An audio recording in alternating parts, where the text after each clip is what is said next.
ജർമ്മനിൽ 4 cases ആണ് ഉള്ളത്. Nominative, accusative, dative and genitive. Okay, ഈ 4 കേസസ് എങ്ങനെയാണ് വരുന്നത് നോക്കാം.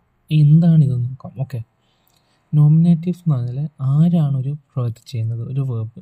I am buying a car. അപ്പോൾ ഐ സബ്ജക്റ്റ്, ഞാനാണ് ബൈ ചെയ്യുന്നത്. അപ്പോൾ ഞാൻ എന്നുള്ളതാണ് നോമിനേറ്റീവ്.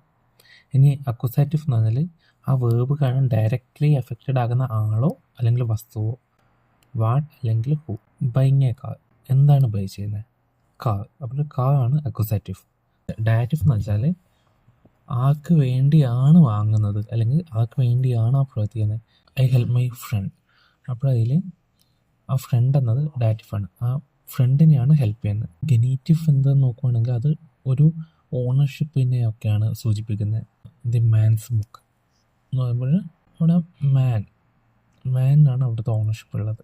അപ്പോൾ അതാണ് അവിടുത്തെ ഗനേറ്റീവ്.